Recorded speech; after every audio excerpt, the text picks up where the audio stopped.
I made a video some time ago and I want people never to collect items from native doctors. I want people never to collect items from herbalists, be it spiritualists or seer, no matter what they call themselves. Now they will tell you, take this soap, go and bath. Take this thing, wear it on your waist. Take this thing, go and bury it in your house. And I want people to run away from those diabolical practices. When I did that video, I received over 50,000 impulses. People were sending messages to me. And what are they complaining? They did it. What are they going to do?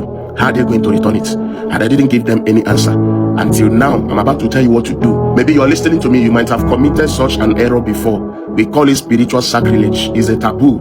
Maybe you might have done it knowingly or unknowingly. And I'm going to tell you what to do. Some families are going through some diabolical, spiritual, foundational problems that are related to some of the things the father and the mother of that family committed when they were young like you.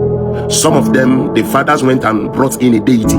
Some of them, the fathers went and brought in something, buried it in the house. And now the children are born and they grew up and start suffering from things they don't know.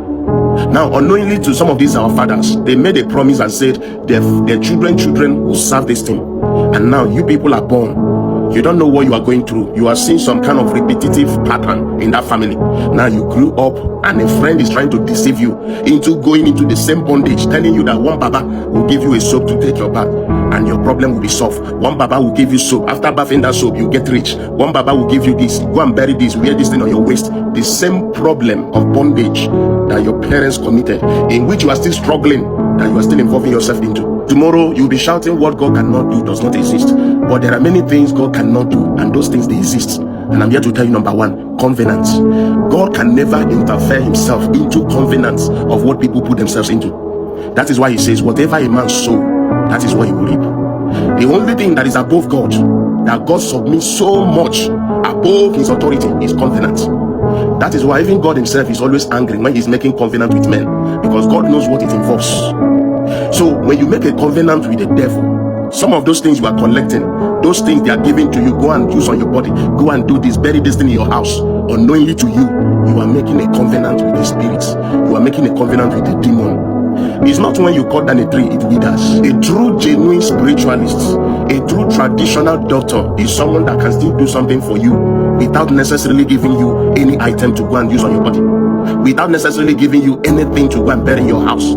He will still do something. If that person truly possesses power, that person can still do something, pray for you, and you'll be healed.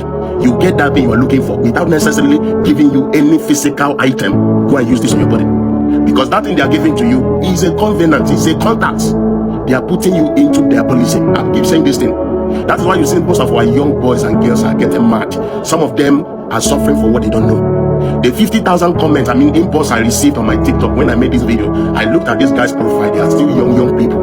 And one was talking to me. He said he has been to almost 16 native doctors and they gave him something. What are you looking for? What is your problem? Anytime you collect an item from a witch doctor to go and use on your body or bury this in your house, you are indirectly making a covenant with the deity that works for that witch doctor. And you are indirectly endangering the generation that is ahead of you, the generation that will come from you. And those generations will come and they will suffer from things they don't know about, which is linked to you of what you did with that covenant. Remember, God is the respecter of covenants. God is the respecter of what? Covenant. Whether you did a covenant with God or whether you did a covenant with the devil, God respects covenants. That's why he said, whatever a man sow, that is what you do what you reap. Not even your gospel can change that one. No law can change that. You see that word? Whatever a man sow, that you will reap. Whether you are from Hindu, whether you are Muslim, whether no matter any religion where you belong, whether you are a traditional man, whatever you sow, that's what you will reap. That is why I tell people to run away from anything that will make you involve yourself with covenants, especially covenants you do with people because you are in love.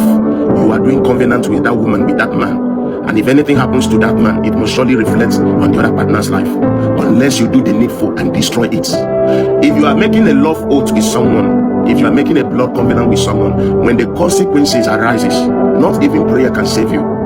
That is where you see that prayers are limited to some certain things, except you take the normal procedure in destroying that thing. Are you hearing what I'm saying? So life is spiritual. I'm going to draw the part 2. I will be dropping the part 2 of this video on what you are going to do if you know you might have involved yourself in collecting spiritual items. The video will be dropping immediately. I'll be dropping it immediately, not up to 5 minutes. You'll see another video, part 2 of this video. and you're going to do that thing I'm about to tell you. If you know you might have collected an item, whether you are still with the item or you might have collected before, maybe you throw it away. Do this thing I'm about to drop on the second video. You'll be saved and your soul will be delivered. Okay?